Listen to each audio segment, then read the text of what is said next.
यानी अपना ये लोग विकास करते हैं। और इसलिए मैं कह रहा हूं, जो लोग आज सत्ता में बैठे हुए हैं, ये लोग परिवार के लिए राजनीति करते हैं, पैसे के लिए राजनीति करते हैं। उन्हें झारखंड की जनता की उन्हें कोई चिंता नहीं है। यही मैं आप सबसे निवेदन कर रहा हूं, उन लोगों से हमें सावधान रहना। इन्होंने 5 वर्षों तक इस प्रदेश में सरकार चलाई। 5 वर्षों में क्या किया, आपको सिर्फ याद मैं दिला रहा हूं।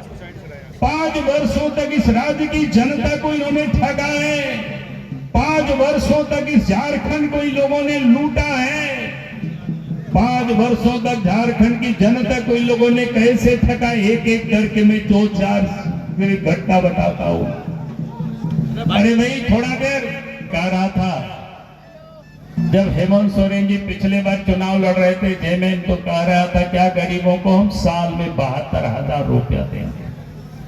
पूरे 5 साल गुजर गया, कितना हजार रुपया दिया बताओ?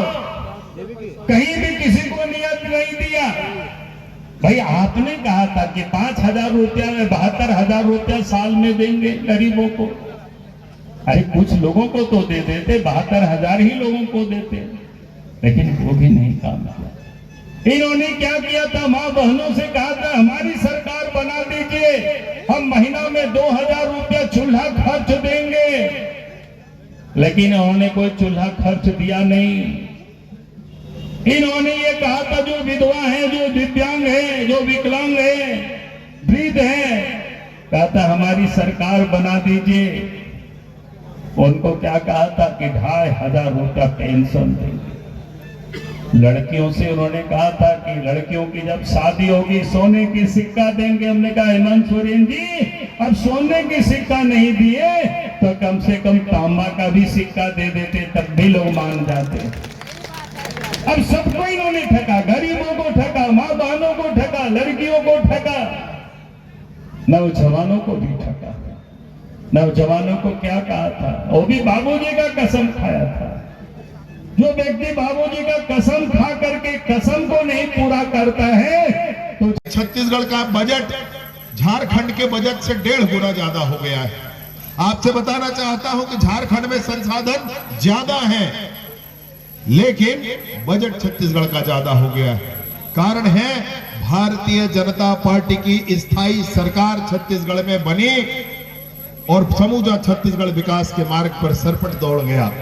मैं आपसे निवेदन पूर्वक कहने आया हूं कि झारखंड में भी भारतीय जनता पार्टी की सरकार बने, स्थायी सरकार बने और आने वाले समय में झारखंड की उन्नति हम सबको दृष्टिगोचर हो, यही प्रार्थना करने आया हूं। मैं आपको बताने आया, राज्य में डबल इंजन की सरकार थी, माननीय उस समय रघुवर दास जी मुख्यमंत्री हुआ करते थे।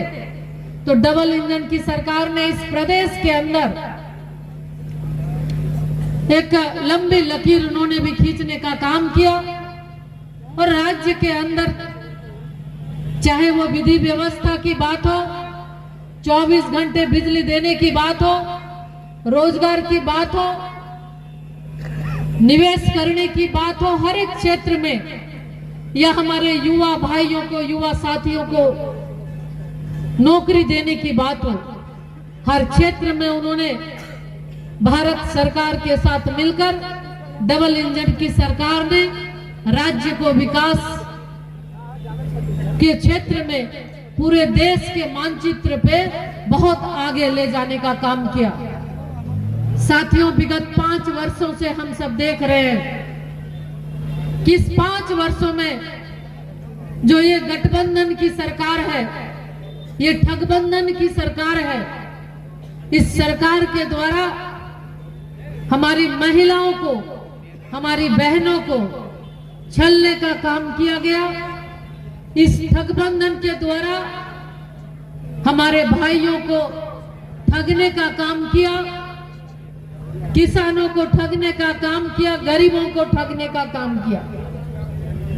आपको याद होगा जब 2019 के विधानसभा चुनाव में ये ठगबंधन, यही गठबंधन के तहत इंडी अलायंस के लोग चुनाव लड़ रहे थे, बहुत सारा वादा इन्होंने किया। क्या हश्र हुआ वादा का? 5 लाख लोगों को रोजगार देंगे, 5 लाख नौजवानों को सरकारी नौकरी देंगे, ये वादा इनका टाई टाई फीस सब लोग सकते में कि उसके झांसे में आने के बाद उन्होंने नौजवानों को ठगने का काम किया, छलने का काम किया। हमारे